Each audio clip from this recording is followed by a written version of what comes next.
Time now for our morning mix, where we tackle the topics everyone is buzzing about. A lot is going on this week. That massive leak of documents about the war in Afghanistan.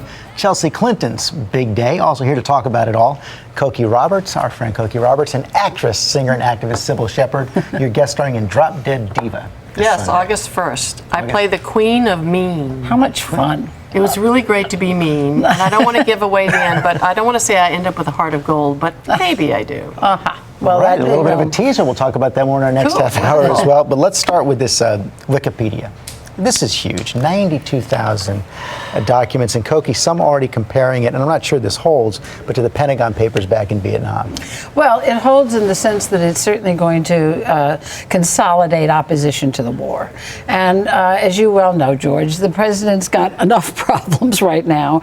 And this election is turned into a base election. He needs to get Democrats out, and he needs to get Democrats excited. And this is not going to work for them. No, but it seems, Cybill, like no one's all that excited about the war in Afghanistan right now. No, no one has ever been excited about the war in Afghanistan. It so looks like a war impossible to win. And also, it's not just President Obama, but George Bush. I mean, and they've had similar policies, really, it seems like, through the years. So we can't just blame Obama with this. No, in fact, and that's one of the things that the White House had tried to say, Cokie, in defense. After these documents came out, they say all these documents show problems that started under President Bush that they are trying to fix with their new strategy. Well, and that might be true. But the fact is that they show all kinds of problems with our allies in the region. And you know, there's a real problem here in terms of that, because people who are willing to work with the United States are few and far between. And then if they think that their information is going to show up on the internet, that makes it a lot harder. So, you know, this has got a whole host of problems connected to it. And as I say, it comes at a time when the president really doesn't need it. You know, after the firing of Shirley Sherrod from the Agriculture Department, terrible problems trying to deal with the Congress. I mean, this is just not. Every week starts out with a problem that they weren't anticipating. Well, you know, the thing that really upset me when I read what has come out is that unit of men who got destroyed, that were calling out for help in these messages. Mm-hmm. And do you remember what they're called? It was a particular unit,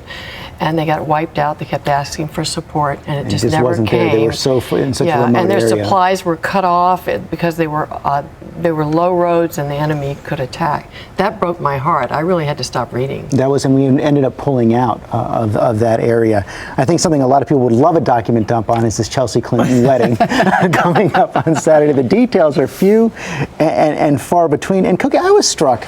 I was just out this weekend at the beach, and someone came up to me and said, "Oh, you know what? They shouldn't have a big wedding like this at times like this." And I was taken aback. And well, that's exactly what I said. But it's their only child. She, with any luck, will only get married once, and this is, you know, this is her day. Why on earth shouldn't they celebrate and have a wonderful time? I mean, when my older daughter Clementine got married, I mean, I paid a lot for her wedding, and I'm so happy I did it because it got the whole family together for like the last time with everybody alive. It's like a great party, and I don't see any reason not to celebrate, except the fact that I'm not invited. But then again, I didn't expect to be invited. I was never invited to the Clinton White House, even though I did 4 fundraisers for him. No, never. I was invited by Reagan. There you go. Well, that's because Clementine wanted to see the president, so we had to go visit Reagan. But, you know, you said, I heard earlier on Good Morning America that this wedding could cost $3 million. That's what the New York Post is saying. Now, I don't know how you do that. That is really hard to get to. Well, $3 million. security is going to cost a lot. But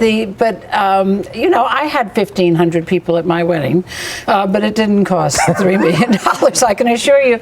In fact, my mother cooked for the whole thing.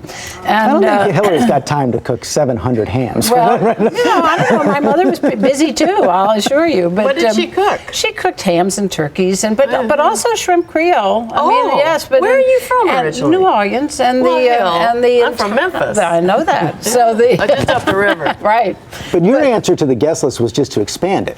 Right. In fact, well, my mother got my father on a bad night, and she basically said, you know, Hale, who do you want to have? And he said, all all the Democrats in the House, and then we had a few friendly Republicans, and some senators, and then the extended family, and then we got to people we actually liked. And it got to 1,500 people. It's really. I never had a big wedding. I just got married in movies. Like, chances are, you played the bride, right? Yeah, and I was a bride, a model. I modeled bridal gowns. Well, that's fun. No, it's horrible. Bridal gowns are very uncomfortable. But hopefully Chelsea's is comfortable. I'm sure it will be. It sounds like a reality show, which gets us to our last topic, Jersey Shore.